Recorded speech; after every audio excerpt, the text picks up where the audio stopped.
I know, Mr. Presiding Officer, we're in a hurry now, pero just a quick manifestation, Mr. Presiding Yes, Officer. you may proceed. Sir, Senator Judge may Tulfo. I once again encourage both counsels, the prosecution and the defense, to consider presenting the individual who appears to be the missing link in these testimonies we have heard so far. Ilang araw na po ito, Colonel La Chica, Colonel La Chica, La Chica, La Chica. Even Colonel La Chica, sa mga TV po kanina, kagabi, willing po siya mag-testify dito. Maging si Defense Secretary, sabi niya gano'n, pinaubayan na namin sa Senate, si Colonel La Chica. I understand, Mr. Presiding Officer, we cannot compel him to appear, but he has been repeatedly named by several witnesses, and it may be helpful to this court to hear directly from that individual so that gaping holes in the testimony may be clarified and the facts may be properly connected. I'm sure lahat po ng Senator judges would like to ask him, ano ba, saan mo ba dinala? Totoo bang inutusan ka ni BP? O sarili mo lang yan, binulsa mo? I have a lot of questions, Mr. Presiding Officer. That's why I am praying that one day we will be able to talk to Colonel La Chica para matapos na ho ito. Iniwan ho natin parang hanging po yung question. Matatapos na po tayo dito sa hostile witness, babalik na tayo sa witnesses ng prosecutors. Hindi pa natin narinig si Colonel La Chica. Mr. Presiding Officer, yun lang po. The manifestation is noted, but as earlier ruled by the presiding officer, we cannot compel either party to call a witness. However, after the presentation of the party's evidence-in-chief, the court may exercise its discretion to call a witness based on the Supreme Court ruling cited by the chair earlier. That time will come should Colonel La Chica not be called by either party. So ordered. Just a few questions, Mr. Antonio. To wind up, kayo po ang nagsagot o sumagot sa lahat ng AUM, notice of suspension at notice of disallowance. Tama po? Yes, I'm one of the signatories po.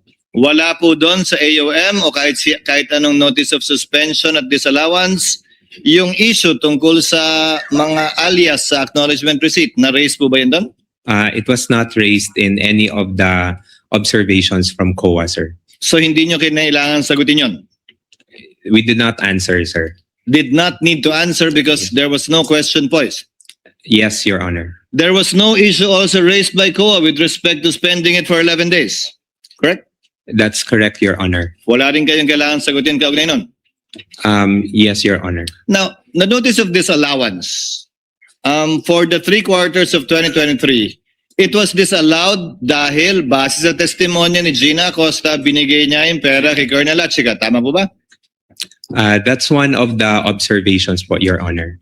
It's not an observation anymore, Mr. Antonio. It's a notice of disallowance. Disallowance. Yes, that's correct, Your Honor. So, sa tingin ng COA, bawal, illegal, hindi sangayon sa JC 2015-1 yung pagbigay ni Gina Acosta kay La Chica.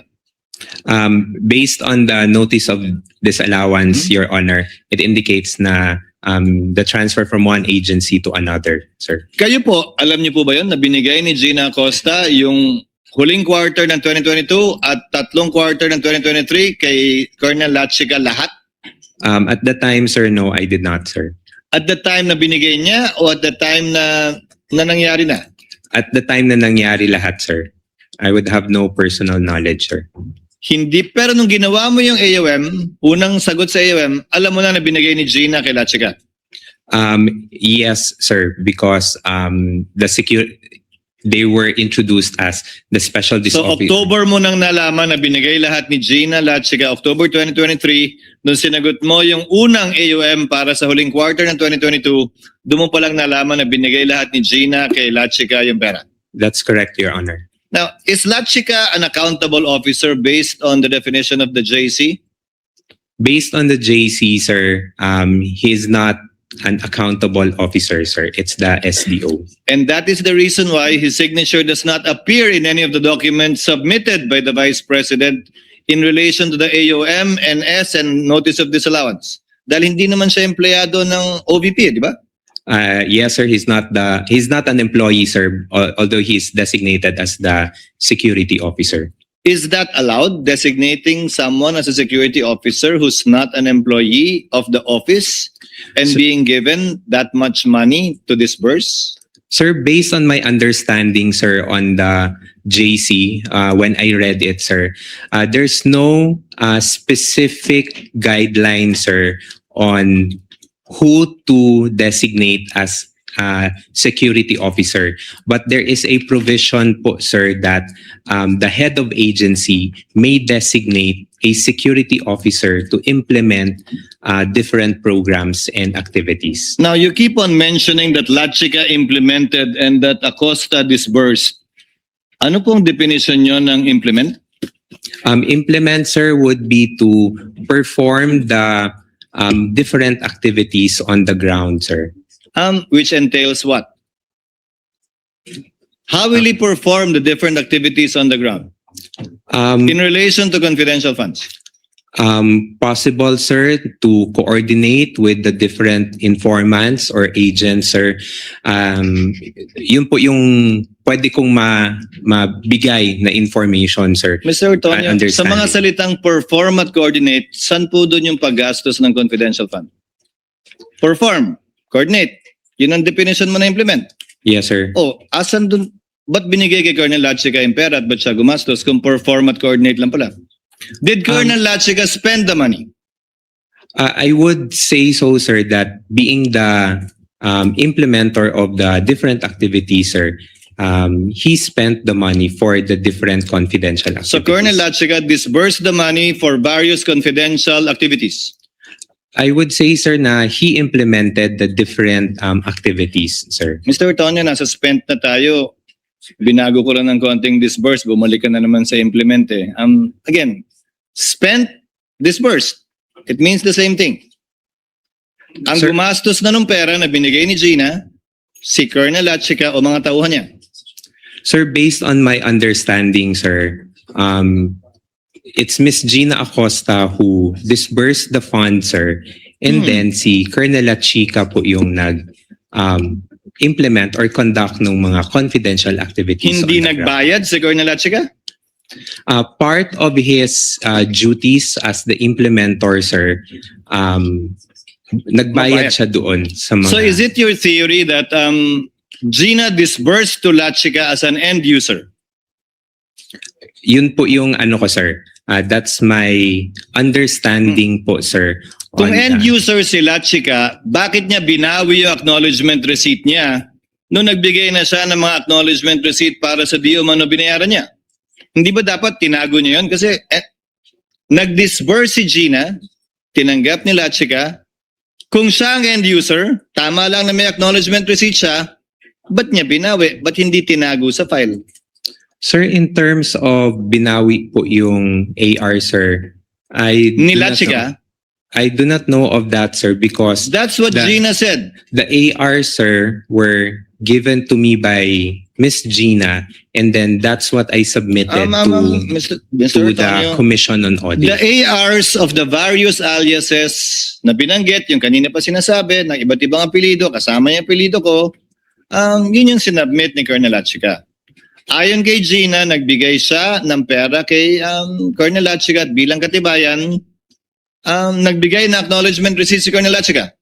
Pero nung nagbigay siya ng mga acknowledgement receipt at liquidation, binawi daw ni Colonel Lachica yung acknowledgement receipt. So wala kang kopya ng acknowledgement receipt ni Lachica? Sir, I'm sorry, sir. None. Ang pagkakaalam ko, sir, is that I got the box with acknowledgement receipt, sir, from the special disbursing officer. And So that's you're what not aware of any acknowledgement receipt signed by Lachica? No, sir. So if Gina disbursed to him, ba't hindi mo hinanap yung acknowledgement receipt kay Lachica? Sir, the request, sir, was for the DEPs for the implementation, If your sir. theory is dinisburse kay Lachica, in-implement ni Lachica, hindi ba kailangan may papel yung dinisbursan na tinanggap niya yung pera? Sir, I did not request for it anymore, sir. As a final question, sir, so this is your story. You placed in the PAP, or you know that what they placed in the PAP, Good Governance Program, Socioeconomic Delivery Program, pero gagastusin yung confidential fund para sa informants, para tiyakin na ligtas ang ikalawang Pangulo saan man siya magpunta sa bansa, kaugnay ng trabaho niya, at ginamit itong confidential fund para bumili ng impormasyon, pera binigay para ipambili ng pagkain, ng silya, ng computer, ng gamot, kapalit ay impormasyon para matiyak ang kaligtasan ng VP at napatunayang matagumpay yon dahil walang nangyaring masama sa ating Vice Presidente hanggang ngayon. Yan po yung buod summary ng paggamit ng confidential fund ng OVP base sa inyong presentasyon. Sir, with due respect, sir, just You can correct me, sir. just one correction lang po, Yes, sir. It's for the to ensure that the activities of the OVP will be implemented safely and that no untoward na mga mangyayari in the performance of walang mangyayari sa mga different activities ng OVP. That's what I Walang understand. mangyayaring masama sa kanya at dun sa makikilahok. That's an accepted For the office and the sir, for the people who will be, say for example, attending mga events, sir. Kaya hindi lang kay VP, pati sa mga taong makikilahok dun sa event para ligtas silang lahat doon. Yes, Your Honor. Yan po yung sinabi sa inyo ni Colonel Lachica na rason kung bakit siya namigay ng pera sa iba't ibang informant sa pamamagitan ng reward o pera pambili ng gamot, ng silya, ng computer, ng pagkain. Yes, Your Honor. That would be all, Mr. Tonyo.